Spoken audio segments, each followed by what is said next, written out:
अंतर्गत ही कामं होणार नाही, तर महापौर बंगला परिसर आणि झूमध्ये ही कामं होतात, शीर्षकामुळे गोंधळ झाला. मुळामध्ये यामध्ये जे टेंडर मी वाचते त्याच्यामध्ये हेरिटेज बंगलो, आता त्या हेरिटेज बंगलोमध्ये आपली बरीच बांधकामं झाली. अण्णाभाऊ साठे नाट्य त्याचं काय झालेलं आहे. त्याच्या बाजूला AMCचा बंगला आहे. त्या महापौरांच्या त्या साईडला STPचा मोठा प्लांट आहे.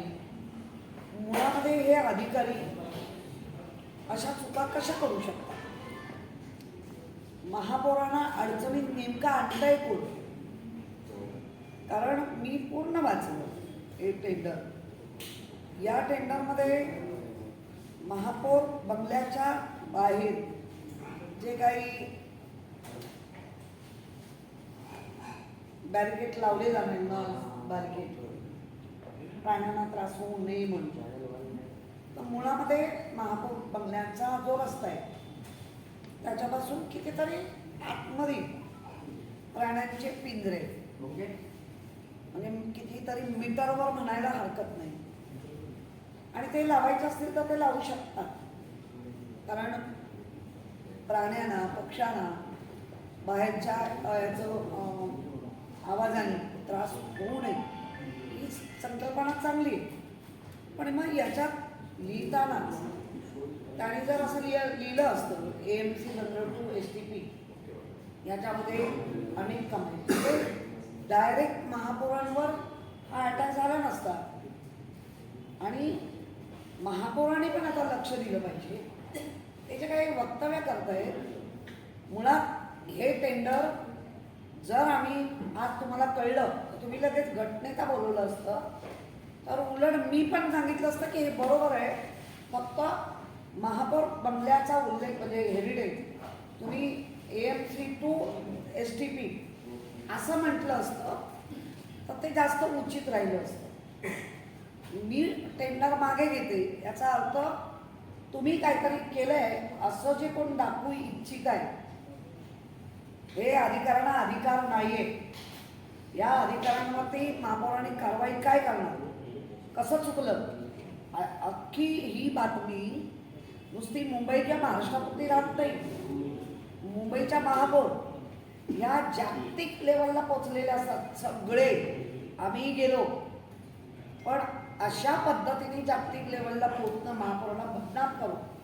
मला वाटतं मुंबईत म्हणजे मी एरवी भले मी विरोधी पक्ष आहे, पण काही गोष्टी ज्या चुकल्या आहेत प्रशासनाच्या आणि कारण नसताना महापौरांना अडकवत आहेत, मला वाटतं हे चुकीचं आहे. आणि हे सगळं जेव्हा आमच्या समोर येतं तेव्हा आदित्य ठाकरे बालबुद्धीचे वगैरे असंही बोलणं आणि मग टेंडर मागे घेणं, मग त्याच्यानं तुमची बालबुद्धी दिसते. मला असं वाटतं महापौरांना अजूनही वेळ गेलेली नाही आहे. सगळ्या घटनेला विश्वासात घ्या. हे कोण कारस्थानं करतायत, हे अजून कुठून करतायत मलाही नाही माहिती आहे. आणि मला या गोष्टीचा प्रचंड राग आहे. प्रशासनाने असं जर चुकीचं आणलं असेल तर महापौरांनी इन्क्वायरी लावली असेल नाही, पण मी याची पूर्ण आता हे करणार. आणि महापौरांनी त्यावेळेला मात्र अशा गोष्टीला प्रशासनाला पाठीशी घातलं नाही पाहिजे. जेव्हा विरोधी म्हणून आम्ही आणू की हे प्रशासन चुकत आहे, तर तुम्ही यांच्यावर काय कारवाई करणार, तर ती केली पाहिजे.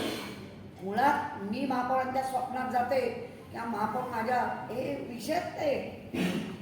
आम्हाला कल्पना आहे 2.5 वर्षाची ती खुर्ची असते. आम्ही जेव्हा खुर्चीवरनं आलो त्यानंतर 4 वर्ष गेली, ती प्रशासकाच्या हातात होती.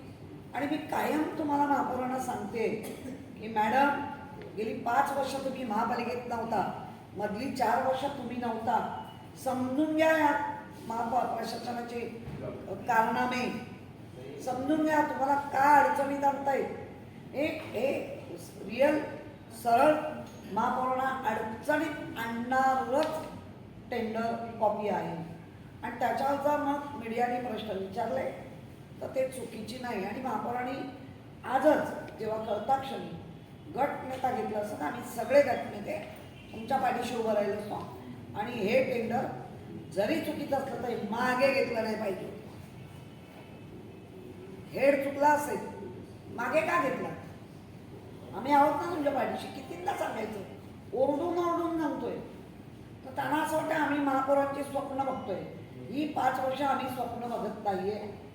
आम्हाला लोकशाहीची कल्पना आहे आणि लोकशाहीत काही असे चमत्कार होत नाही जे आत्ता झाले, पुढे होणार नाहीत ते चमत्कार, हे आम्हालाही माहिती आहे. त्यामुळे आम्हाला स्वप्न पडण्याचा प्रश्नच येत नाही. ज्या खुर्चीत बसवलंय त्या खुर्चीला आम्ही न्याय देतात. कोणाला अन्याय पण होऊ नये, मग त्या महापौर का असे ना, त्यांच्यावर पण अन्याय नाही झाला पाहिजे. महापौरांच्या प्रत्येक कृतीला आपण प्रत्येक वेळा जर प्रशासन चुकीचं ठरवेल तर महापौरांच्या पाठीशी आम्ही आहोत. हे असं टेंडर आणून प्रचंड महापौरांना अडचणीत आणलंय आणि महापौरांनी मी टेंडरच मागे घ्यायला लावते हा जो निर्देश दिला त्यामुळे अधिक महापौरांच्या अडचणी वाढतील असं मला आता ह्याच्यावरनं दिसतंय.